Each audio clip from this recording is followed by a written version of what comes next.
स्वामी सतपति जी महाराज कई बार योग शिविर में गाया करते हैं,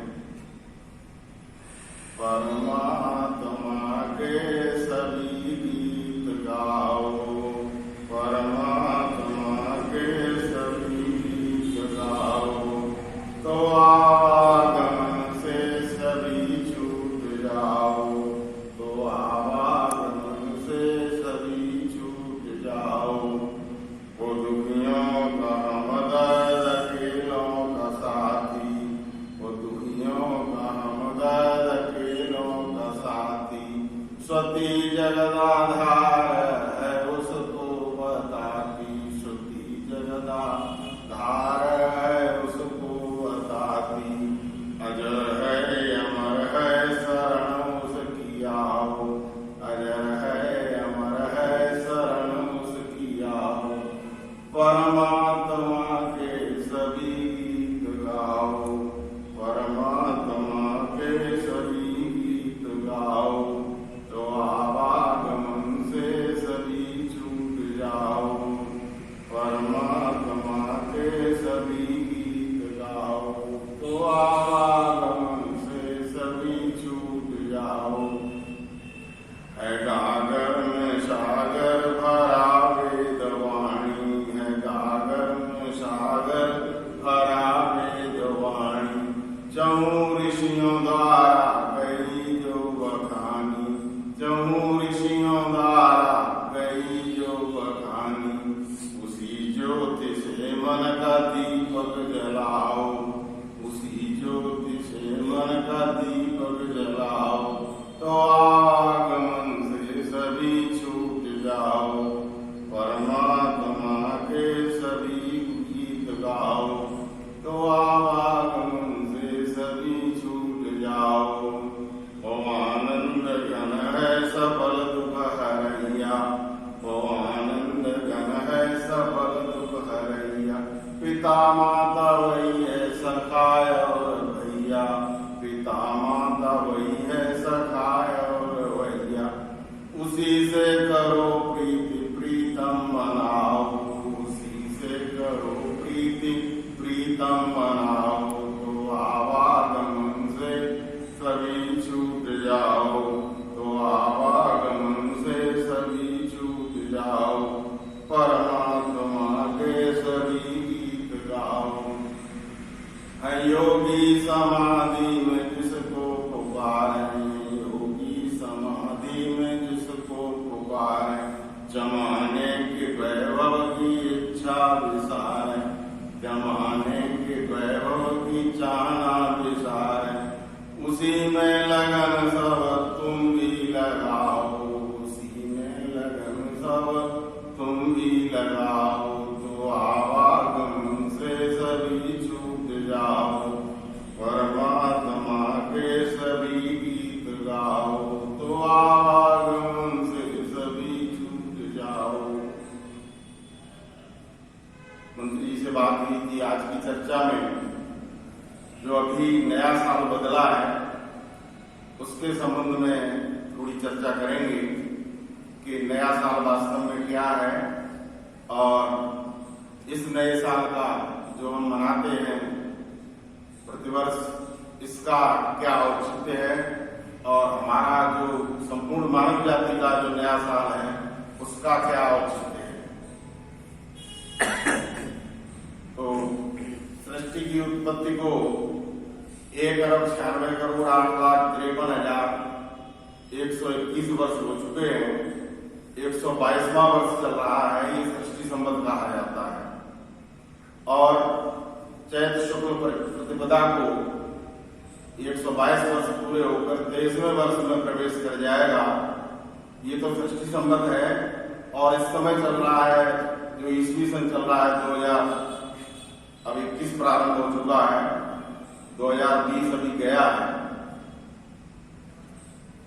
2020 को देखने से ऐसा लगता है कि अभी 2020 एक छोटी सी संख्या है, क्योंकि ये जिन्होंने शुरू किया है उनकी सभ्यता भी बहुत पुरानी नहीं है। उनका राज्य पूरे भूमंडल पर हुआ करता था, लेकिन याद रखो हमारा भी राज्य कभी भूमंडल पर था, कभी हम चक्रवर्ती राजा हुआ करते थे, महर्षि मनु से लेकर के राजा युधिष्ठिर पर्यंत। विश्वदयानंद सत्याग्रह प्रकाश के 11वें संविलास में लिखते हैं, पूरे भूमंडल के राजा इस देश के अधीन हुआ करते थे।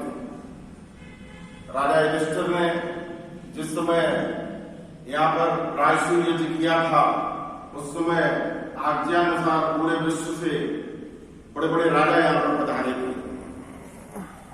तो पूरा विश्व इस देश के अधीन कभी रहा था, तो हमारा भी राज्य पूरे विश्व में कभी रहा था। चर्चा हमारी थी कभी संसार में सर्वत्र थी, वो सदगुणों की कीर्तिमानो एक और कुलत्र थी। इस दुर्दशा का क्या हमें भी सभी में ज्ञान था। तो ये हमारी स्थिति थी। हम कौन थे, क्या हो गए हैं और क्या होंगे अभी। आओ विचारें आज मिलकर ये समस्याएं सभी। यद्यपि हमें इतिहास अपना प्राप्त पूरा है नहीं, हम कौन थे इस तथ्य से फिर भी पूरा है नहीं। मैथिली षणमुक्त लिखते हैं, हम कौन थे, क्या हो गए हैं और क्या होंगे अभी। हम कौन थे, हम आर्य थे, हमारे देश का नाम आर्यावर्त था। हमारा संबंध उस समय से था जब से सृष्टि प्रारंभ हुई। और कुछ लोग कहते हैं कि इतना लंबा सुसंबद्ध है, इसको हम क्यों माने 1,96,08,53,121 वर्ष। ये ऐसा लगता है जैसे कोई गप हो, लेकिन ऐसा नहीं है। ये जिसको आप गप कहोगे तो हम 2020 को भी गप कहने में नहीं हिचकेंगे, क्योंकि इसके 2020 के क्या प्रमाण है। इसके यही प्रमाण है क्योंकि अंग्रेजों का राज्य पूरी दुनिया पर था, तो उन्होंने अपना संबंध चला दिया और उसको हम सबने मान लिया। और उसको इतना मानना तो ठीक है कि उसके बिना हमारा काम नहीं चलता। यहाँ तक हम माने तो ठीक है, उसका इतना औचित्य भी है, क्योंकि इस समय व्यवहार में वो आ चुका है क्योंकि हम गुलाम हो चुके हैं मानसिक रूप से। जिस समय लॉर्ड मैकाले यहाँ से गया था, उसने कहा था कि यद्यप अंग्रेज यहाँ से जा रहे हैं, पर यहाँ पर एक ऐसी पीढ़ी तैयार करके जा रहे हैं जो मानसिक रूप से अंग्रेजों की गुलाम रहेगी बहुत वर्षों तक। और देखने में ऐसा आया है कि आजादी के पश्चात भी 70 सालों में वो गुलामी घटी नहीं है, बढ़ी। क्योंकि हमने अपने संतों को तो बुला दिया और सेंटा क्लॉज को मना रहे हैं। जो 2020 वर्ष की सभ्यता है, मैथिली षणमुक्त लिखते हैं, अंतिम प्रभाग का है हमारा विक्रमी संवत है। हम तो विक्रमी संवत को भी भूल गए। अंतिम प्रभाग का है हमारा विक्रमी संवत है, किंतु औरों का उदय इतना पुराना भी कहा। ईसा मोहम्मद आदि का जग में था तब भी बता, कब की हमारी सभ्यता है कौन सकता है। ईसा मसीह को 2020 साल हुए, मोहम्मद साहब को 1400 वर्ष हुए, और सनातन धर्म को प्रारंभ हुए 1,96,08,53,121 वर्ष हो चुके हैं। और ये जो संबंध हमारा संबंध है, ये सृष्टि का संबंध है। ये बताता है कि सृष्टि कब उत्पत्ति हुई थी, ये बताता है कि मनुष्य की उत्पत्ति कब हुई थी, ये बताता है कि वेद की उत्पत्ति कब हुई थी, ये बताता है कि वनस्पतियों की उत्पत्ति कब हुई थी, ये बताता है कि सौरमंडल की उत्पत्ति कब हुई थी। 2020 से आपको क्या पता चलता है? 2020 का कुछ भी औचित्य नहीं है। सृष्टि की उत्पत्ति भी जनवरी मास में नहीं हुई थी। आप इस समय देख लो क्या हालत हो रही है। जिस समय 2-3 दिन तक सूरज उदय नहीं होता, लोग कपकपा जाते हैं। ये तो यहाँ पर अजमेर में फिर भी मौसम लगभग ठीक रहता है, कई जगह तो माइनस में 50 डिग्री ऐसे चल रहा है। तो इन दिनों में सृष्टि की उत्पत्ति, और वो भी उत्पत्ति हुई थी तिब्बत प्रदेश में जो बहुत ठंडा है। उस समय क्या औचित्य था? परमपिता परमात्मा ने जब सृष्टि की उत्पत्ति की थी तो उस समय सारे साधन पहले से दे दिए थे जिससे कोई असुविधा नहीं हो। क्यों? परमपिता परमात्मा सर्वशक्तिमान सर्वव्यापक है। उसने अपनी शक्तियों से प्रारंभ में जब मनुष्य की उत्पत्ति हुई तो उससे पहले संपूर्ण सृष्टि की उत्पत्ति हो चुकी थी।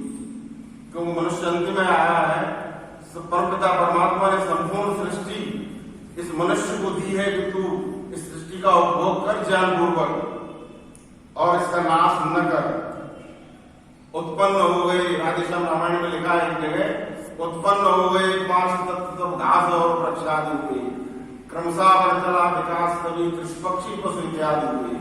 मानव जीवन ही भूतल पर सृष्टा का अंतिम छापा है। इस प्राणी को ही दिया बहुत विद्वान ने अपना आपा है। तो सबसे पहले ये वैज्ञानिक लोग भी इस बात को मानते हैं। अब हम प्रमाण देंगे इस बात के कि सृष्टि की उत्पत्ति को 1,96 करोड़ 8,53,121 वर्ष कैसे हो चुके हैं। वैज्ञानिक लोग बहुत दिनों से इस बात के प्रयास में थे कि सृष्टि का पता चले, कब मनुष्य की उत्पत्ति हुई, कब सृष्टि की उत्पत्ति हुई, कब पृथ्वी की उत्पत्ति हुई और कब सौरमंडल की उत्पत्ति हुई। तो उन्होंने अनेक प्रयोग किए। बाद में जब रेडियो एक्टिविटी का आविष्कार हुआ तो कुछ रेडियो एक्टिव पदार्थ ऐसे हैं जिनसे पता चलता है कि पृथ्वी की उत्पत्ति कैसे हुई। केमिस्ट्री पढ़ने वाले, रसायन विज्ञान पढ़ने वाले विद्यार्थी जानते हैं कि कुछ पदार्थ ऐसे हैं जिनका निरंतर विखंडन होता रहता है और उनकी आयु घटती रहती है। उससे उनकी अर्धायु निकाली जाती है और उससे उनकी पूर्ण आयु और पृथ्वी की आयु का पता चलता है। वो पदार्थ है प्लेटिनम और इसी तरह से यूरेनियम। ये विखंडित होते रहते हैं, हीलियम गैस निकलती है। वैज्ञानिक लोग ऐसे पत्थरों को, ऐसे पदार्थों को लेकर के उनकी अर्धायु और उससे पूर्ण आयु और उससे पृथ्वी की आयु निकालते हैं। तो उस तरह से वैज्ञानिकों ने जो पृथ्वी की आयु निकाली वो 4-5 अरब वर्ष की निकलती है। तो 4-5 अरब वर्ष पहले जब सौरमंडल की उत्पत्ति हुई, सूरज की उत्पत्ति हुई, सूर्य एक चमकता हुआ गोला था, उससे पृथ्वी अलग हुई। तो पृथ्वी जब अलग हुई तो पृथ्वी भी सूर्य की तरह अंगारा थी। इसको ठंडा होने में अरबों वर्ष लगे। 4-5 अरब वर्ष पहले जो सौरमंडल की उत्पत्ति हुई, सूर्य से पृथ्वी अलग हुई, उसको अलग होने के पश्चात ठंडी हुई। ठंडे होने के पश्चात यहाँ पर उत्पन्न हो गए 5 तत्व। तब घास और वृक्ष आदि हुई। तब घास और वृक्ष आदि सब उत्पन्न हुए। क्रमशः बढ़ता विकास, सभी पक्षी पशु इत्यादि हुए। फिर पशु पक्षी और ये सब हुए, अंत में मनुष्य आया है। तो इस तरह से मनुष्य जब यहाँ पर आया तो उसी समय वेद की उत्पत्ति हुई है, क्योंकि आज सृष्टि में मनुष्य को ज्ञान नहीं था। आज भी हमको इस शिक्षा प्राप्त करनी होती है।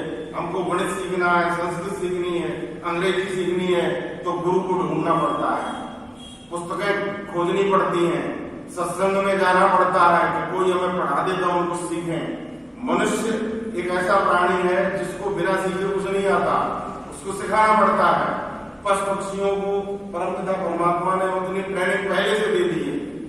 उनको जितना काम करना है उनका ट्रैक निर्धारित है, उसी पर चलेंगे, उससे अलग न इधर होंगे न उधर होंगे। कोई पशु अथवा पक्षी सृष्टि को कोई नुकसान नहीं पहुंचाता। फिर भी पक्षी मर रहे हैं। अभी कोरोना की बीमारी चल रही है, पक्षी भी मरने लगे।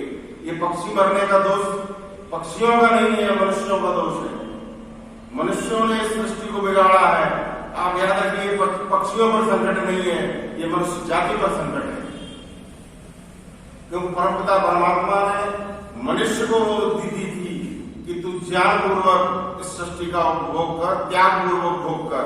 तेल भुंजिता मां, लेकिन मनुष्य ने उस त्याग की जगह समेटना प्रारंभ कर दिया। सारा कुछ एक व्यक्ति का नहीं, संपूर्ण सृष्टि सबके लिए है। जिस तरह से सूरज सबके लिए है, सूरज का प्रकाश सबके लिए है, हवा सबके लिए है, पृथ्वी सबके लिए है, उसी तरह से ये संपूर्ण सृष्टि न केवल मनुष्य मात्र के लिए बल्कि प्रत्येक जीव जंतु का इस पर बराबर का अधिकार है। हमने उस अधिकार को छीन लिया, केवल मनुष्य अपने स्वार्थ में आ गया। इसके कारण ये पशु पक्षी मर रहे हैं और अनेक प्रकार की बीमारियां आ रही हैं। तो बात चल रही थी कि 2020 और 1,96,08,53,121 वर्ष उस समय सृष्टि की उत्पत्ति हुई थी, बसंत ऋतु में हुई थी। याद रखिए, सृष्टि की उत्पत्ति जो हुई थी उस समय बसंत काल था। परमपिता परमात्मा ने जब मनुष्य को इस धरती पर भेजा था तो ऐसे मौसम में भेजा था जिससे उसको कोई कष्ट नहीं हो। इस सर्दी के मौसम में यदि मनुष्य आएगा तो सबसे पहले तो कपड़ों की आवश्यकता पड़ेगी। ऊनी वस्त्र कहाँ से आएंगे, ये तो बनाते हैं बाद में। रजाई गद्दे की आवश्यकता पड़ेगी, लेकिन उस समय बसंत ऋतु में न सर्दी की आवश्यकता न गर्मी की आवश्यकता। तो जो उस समय जो चैत्र शुक्ल प्रतिपदा है, बसंत का मौसम है। आज भी आप देखो सृष्टि में नया सृजन आज भी हो रहा है। बसंत में अधिक होता है। अभी थोड़े दिनों बाद पतझड़ का मौसम आ जाएगा, पत्ते झड़ने लग जाएंगे। आप सृष्टि की तरफ देखिए, उस समय प्रकृति की तरफ देखिए, सारे पतझड़ के पश्चात नया सृजन होगा। और उस समय होली के पश्चात जो चैत शुक्ल प्रतिपदा आएगी, जिस समय नया साल आएगा, उस समय सृष्टि में एक नया उत्साह, नई उमंग होगी। उस समय सृष्टि की उत्पत्ति हुई। और उस समय जो यहाँ पर मनुष्य आया था वो पृथ्वी के गर्भ से पैदा हुआ था। उस समय मैथिली सृष्टि नहीं थी, नए नवयुवक जोड़े यहाँ पर आए थे। जिस तरह से परमपिता परमात्मा ने पृथ्वी के गर्भ से उनको उत्पन्न किया था, जैसे कोई बहुत बड़ा अंडा हो और उस अंडे में से फूट करके फिर मनुष्य निकले हो। ईश्वर की व्यवस्था है। प्रारंभ में यदि बच्चे पैदा होते तो पालन कौन करता, बुढ़े होते तो सृष्टि कैसे चलती। इसलिए मनुष्य ने प्रारंभिक सृष्टि में जवान व्यक्ति भेजे थे, याद रखिए। और वो समय था 1,96,08,53,121 वर्ष। इसको यदि हम मानते हैं तो हमको पता चलता है कि मनुष्य की उत्पत्ति को कितने वर्ष हो चुके हैं। प्रलय कब होगी? 4,32 करोड़ वर्ष का एक ब्राह्म दिन होता है और इतने ही वर्ष की ब्राह्म रात्रि होगी। परमपिता परमात्मा की सृष्टि में जिस तरह से दिन के पश्चात रात, दिन रात इस तरह चलते हैं, इसी तरह से ईश्वर की सृष्टि में अनंत काल से सृष्टि प्रलय चलता आ रहा है।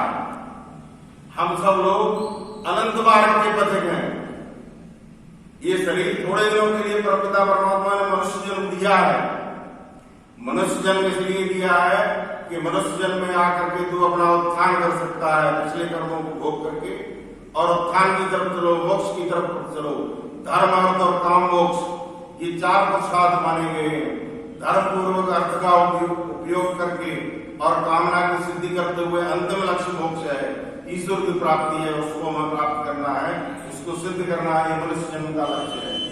पशु पक्षियों को यह सौभाग्य प्राप्त नहीं है। पशु पक्षी अपने शरीर में ईश्वर के दर्शन नहीं कर सकते।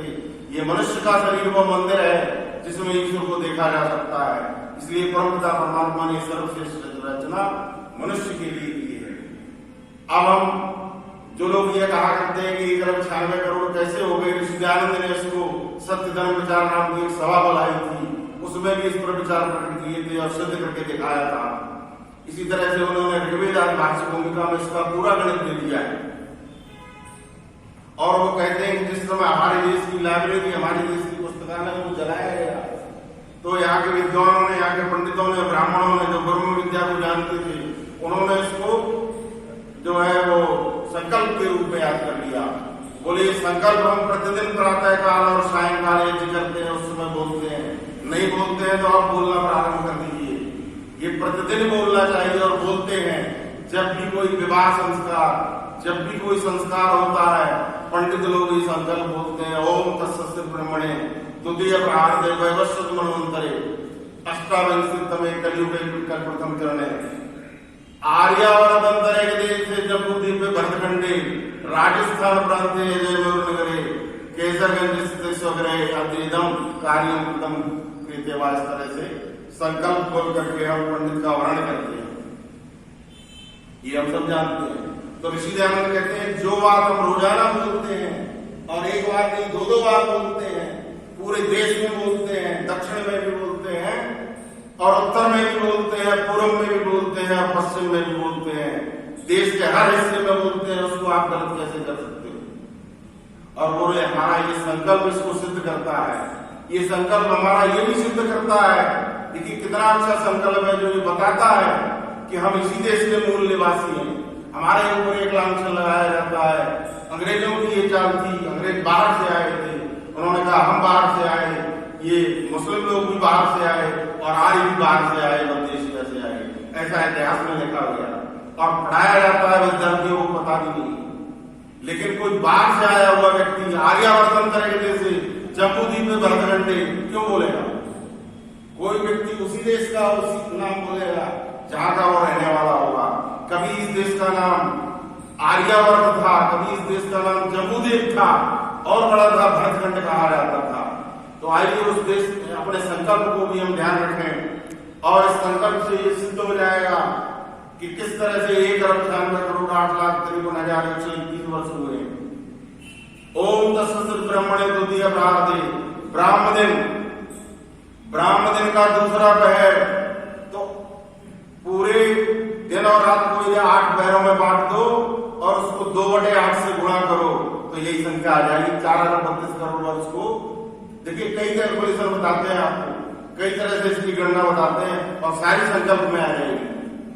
4 अरब 32 करोड़ वर्ष पहला आया ब्राह्मण दिन का दूसरा पहर, और पूरे दिन और रात में 8 पहर होते हैं, 8 को 2/8, दूसरा पहर है 2/8, 2/8 को 4 अरब 32 करोड़ वर्ष से गुणा कर लेना, संख्या लगभग यही आएगी 1 अरब 96 करोड़ 8,53,121 वर्ष। ये तो ब्राह्मण दिन से ही सिद्ध हो गया। तो कहते हैं ओम तस्य श्री ब्राह्मणे द्वितीय प्रारंभे, और वो कहते हैं हमने इतना ही नहीं रखा, वैवस्वत मनवंतरे, वैवस्वत मनवंतर चल रहा, हमको मनवंतरों की गणना भी याद थी। ध्यान में कहते हैं जो ये सृष्टि का जो कल्प है 4,32,000 वर्ष का कलयुग, इससे दुगुना द्वापर, इससे 3 गुना त्रेता, 4 गुना सतयुग, और चारों को जोड़ दो तो 43,20,000 वर्ष की एक होती है चतुर्युगी। ऐसी 1,000 चतुर्युगी का एक होता है ब्राह्मण दिन।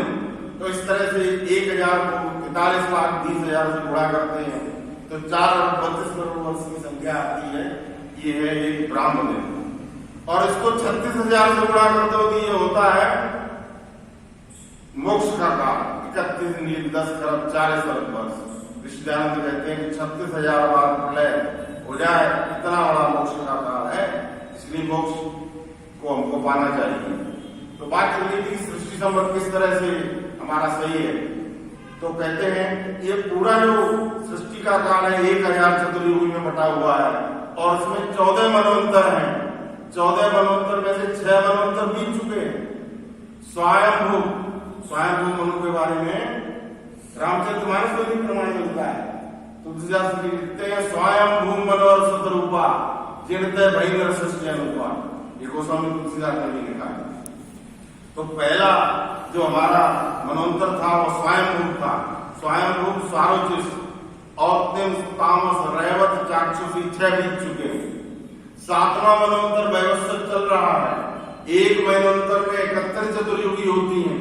एक चतुर्युगी का काल होता है 4 अरब 32 करोड़ वर्ष, उसको 71 से गुणा करें तो संख्या आएगी 30 करोड़ 67,20,000। 6 मनवंतर बीत चुके हैं, इसको 6 से और गुणा कर दो तो ये संख्या होती है 1 अरब 84 करोड़ 3,20,000। पेन लेकर के आप लिख सकते हो, यही कैलकुलेशन आएगा। 1 अरब 84 करोड़ 3,20,000 6 मनवंतर का काल बीत चुका है, और 7वां वैवस्वत मनवंतर चल रहा है। हमारे संकल्प में हम बोलते हैं ओम तस्य ब्रह्मणे द्वितीय प्रारंभे वैवस्वत मनवंतरे, अष्टाविंशतितमे 28वीं चतुर्युगी। उस वैवस्वत मनवंतर में जो 71 चतुर्युगी होती हैं उनमें से 28वीं चतुर्युगी चल रही है। 27 चतुर्युगी बीत चुकी हैं। एक चतुर्युगी का काल होता है 43,20,000 वर्ष, उसको 27 से गुणा करो तो ये संख्या आएगी 11 करोड़ 66,40,000। इतना काल तो 27 चतुर्युगी का बीत चुका। सतयुग का काल बीत चुका 17,28,000। त्रेता बीत चुका 12,96,000। द्वापर बीत चुका 8,64,000। और कलयुग का समय महाभारत के पश्चात इस समय योगी राज शुरू हुए थे 5,121 वर्ष हो चुके हैं कलयुग के। इस पूरी संख्या को 1 अरब 84 करोड़ 3,20,000 6 मनवंतर का काल, 27 चतुर्युगी का जो काल है 11 करोड़ 66,40,000, और 3 जो युग बीत चुके हैं उनका पूरा काल, और कलयुग का 5,021। इन सबको जोड़ो तो ये संख्या आएगी 1 अरब 96 करोड़ 8,53,121 वर्ष। इस संख्या को हम रोजाना बोलते हैं, सुबह भी बोलते हैं और शाम को भी बोलते हैं, क्योंकि हम दैनिक यज्ञ किया करते थे, दैनिक यज्ञ किया करते हैं। हमारी परंपरा के हैं, प्रातः काल भी यज्ञ होता है, सायंकाल भी यज्ञ होता है। आज समाज मंदिर में होता है, दयानंद बाल सदन में होता है, ऋषि दयानंद की जो स्थापित संस्थाएं हैं उनमें जगह जगह हो रहा है। ये तो एक प्रमाण। दूसरा प्रमाण वैज्ञानिकों का दिया कि उन्होंने भी यही सिद्ध किया। तीसरा प्रमाण और देते हैं, जो पंडित लोगों की पत्रा जो छपती है, जिससे पंडित लोग पत्रा देखते हैं, जो पंचांग जिसे बोला जाता है, उसको उठा करके देख लीजिए, उसमें भी छपा हुआ है। उसको कौन गलत कर सकता है? उसमें प्रतिवर्ष छपता है और उसमें छपा हुआ है 1,97,29,49,121 वर्ष। अब ये अंतर कैसे है? ये संध्या काल जोड़ा गया है। मनवंतर जो है उनकी संख्या है 14। 6 मनवंतर बीत चुके हैं, 7वां मनवंतर चल रहा है। जब एक मनवंतर से दूसरा मनवंतर बदलता है तो लोगों की मानसिक स्थिति बदलती है। उस समय एक संक्रांति काल होता है, उस समय एक समय संध्या काल जैसा होता है। कलयुग इस कालगणना की सबसे छोटी इकाई है। कलयुग सबसे छोटा है और उसकी उम्र है 4,32,000 वर्ष। तो 4,32,000 वर्ष का एक कलयुग उस संध्या काल से पहले, एक बाद में। इस तरह से 6 मनवंतर बीत चुके हैं तो 12 कलयुग उस संध्या काल के, उनको गुणा करो 4,32,000 से और उस संख्या को इसमें और जोड़ दो तो वो संख्या आती है 1,97,29,49,121 वर्ष। इसलिए वो हमारा सृष्टि का संबंध है। वो ये बताता है कि जिस समय सृष्टि की उत्पत्ति हुई, सौर मंडल से पृथ्वी अलग हुई, जब सृष्टि की उत्पत्ति हुई उसका काल है 1,97,29,121 वर्ष। लेकिन जब मनुष्य की उत्पत्ति हुई उसका काल है 1,96,08,53,121 वर्ष। तो हमारा जो संबंध है वो ये बताता है कि मनुष्य की उत्पत्ति कब हुई, सृष्टि की उत्पत्ति कब हुई, वेद की उत्पत्ति कब हुई, सौर मंडल की उत्पत्ति कब हुई, प्रलय कब होगी, ये 2020 वाले से आपको कुछ भी पता नहीं चलेगा। इसलिए आइए कृषि ज्ञान ने जैसा कहा था कि हम अपना नाम तो भूल ही गए, गुणों से भ्रष्ट नहीं हो। हम अपने देश की संस्कृति पर गर्व करना सीखें। जिसको न देश तथा गौरव का अभिमान है वो नर नहीं पशु है, मेरा मृतक समान है। इन्हीं शब्दों के साथ